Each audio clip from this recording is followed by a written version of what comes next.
So how do we learn? And why do some of us learn things more easily than others? So as I was mentioned, I'm Dr. Laura Boyd. I'm a brain researcher here at the University of British Columbia. And these are the questions that fascinate me. So brain research is one of the great frontiers in the understanding of human physiology and also in the consideration of what makes us who we are. It's an amazing time to be a brain researcher, and I would argue to you that I have the most interesting job in the world. What we know about the brain is changing at a breathtaking pace. And much of what we thought we knew and understood about the brain turns out to be not true or incomplete. Now, some of these misconceptions are more obvious than others. For example, we used to think that after childhood, the brain could not change. And it turns out that nothing could be farther from the truth. Another misconception about the brain is that you only use parts of it at any given time and it's silent when you do nothing. Well, this is also untrue. It turns out that even when you're at rest and thinking of nothing, your brain is highly active. So it's been advances in technology such as MRI has allowed us to make these and many other important discoveries.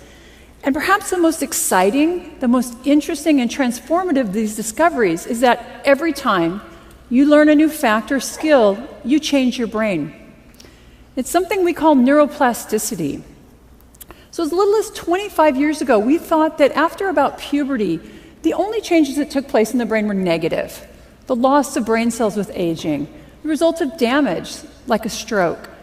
And then studies began to show remarkable amounts of reorganization in the adult brain.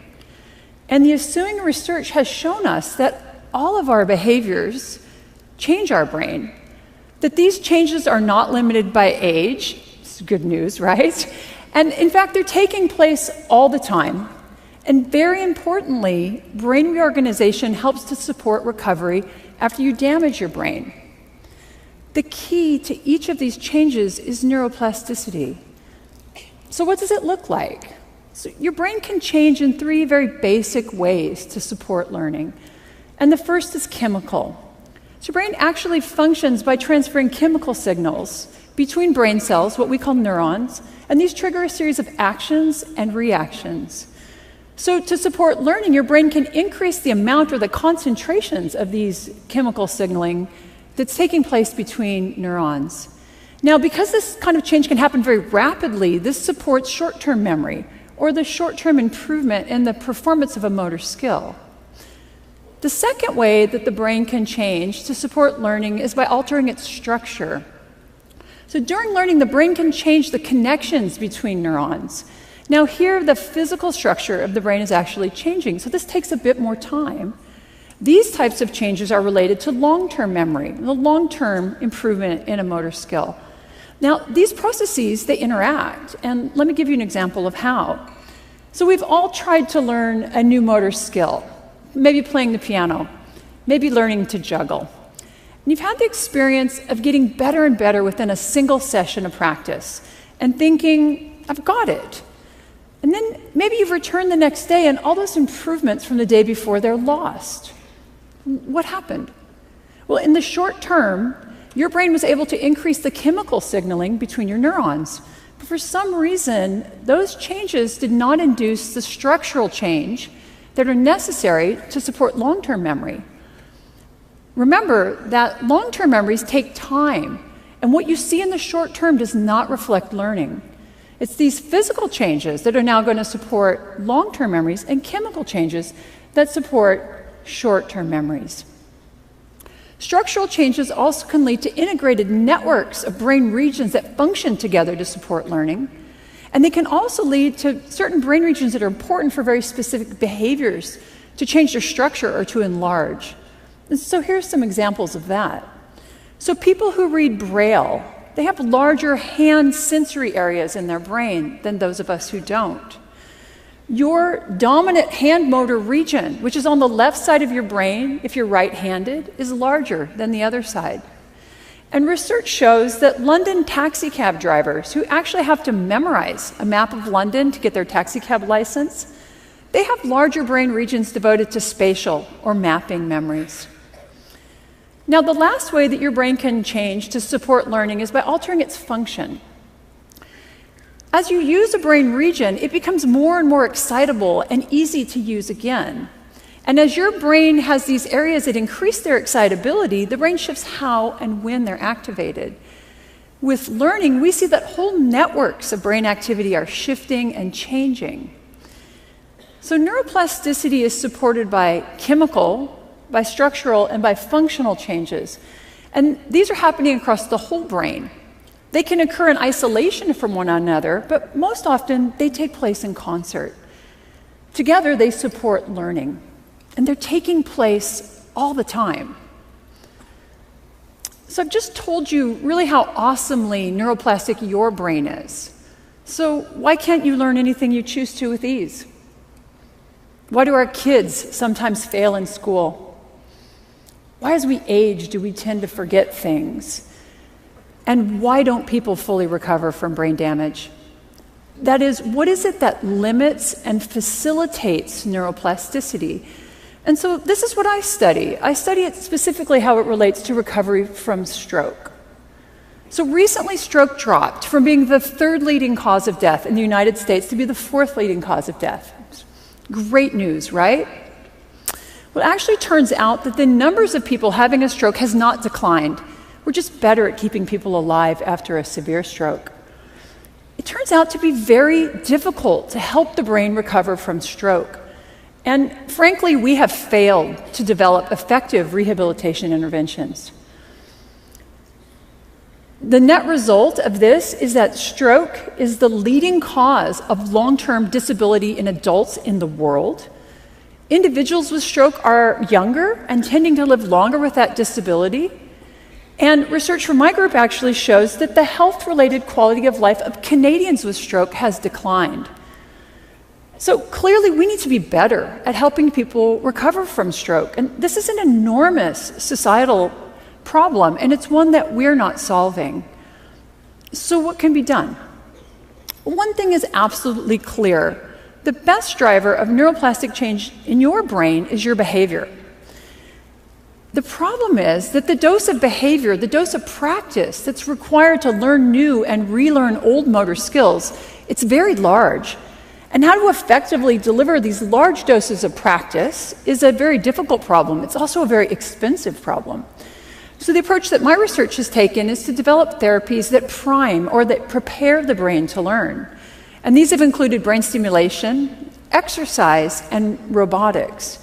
But through my research, I've realized that a major limitation to the development of therapies that speed recovery from stroke is that patterns of neuroplasticity are highly variable from person to person. Now, as a researcher, variability used to drive me crazy. It makes it very difficult to use statistics to test your data and your ideas. And because of this, medical intervention studies are specifically designed to minimize variability. But in my research, it's becoming really clear that the most important, the most informative data that we collect is showing this variability. So by studying the brain after stroke, we've learned a lot, and I think these lessons are very valuable in other areas. So the first lesson is that the primary driver of change in your brain is your behavior. So there's no neuroplasticity drug you can take. Nothing is more effective than practice at helping you learn, and the bottom line is you have to do the work. And in fact, my research has shown that increased difficulty, increased struggle, if you will, during practice actually leads to both more learning and greater structural change in the brain. The problem here is that neuroplasticity can work both ways. It can be positive. You learn something new and you refined a motor skill. It also can be negative, though. You forgot something you once knew. You become addicted to drugs. Maybe you have chronic pain. So your brain is tremendously plastic, and it's being shaped both structurally and functionally by everything you do, but also by everything that you don't do. The second lesson we've learned about the brain is that there is no one-size-fits-all approach to learning. So there's no recipe for learning. Consider the popular belief that it takes 10,000 hours of practice to learn and to master a new motor skill. Now, I can assure you it is not quite that simple. For some of us, it's going to take a lot more practice, and for others, it may take far less. So the shaping of our plastic brains it's far too unique for there to be any single intervention that's going to work for all of us. And now this realization have forced us to consider something called personalized medicine. So this is the idea that to optimize outcomes, each individual requires their own intervention. And the idea actually comes from cancer treatments. And here it turns out that genetics are very important in matching certain types of chemotherapy with specific forms of cancer. My research is showing that this also applies to recovery from stroke.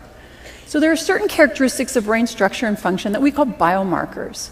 And these biomarkers are proving to be very helpful in helping us to match specific therapies with individual patients. And the data from my lab suggests it's a combination of biomarkers that best predicts neuroplastic change and patterns of recovery after stroke. And that's not surprising given how complicated the human brain is. But I also think we can consider this concept much more broadly. Given the unique structure and function of each of our brains, what we've learned about neuroplasticity after stroke applies to everyone. Behaviors that you employ in your everyday life are important. Each of them is changing your brain. And I believe we have to consider not just personalized medicine, but personalized learning. The uniqueness of your brain will affect you, both as a learner and also as a teacher. And now this idea helps us to understand why some children can thrive in traditional education settings and others don't. Why some of us can learn languages easily, and yet others can pick up any sport and excel. So when you leave this room today, your brain will not be the same as when you entered this morning. And I think that's pretty amazing. But each of you is going to have changed your brain differently.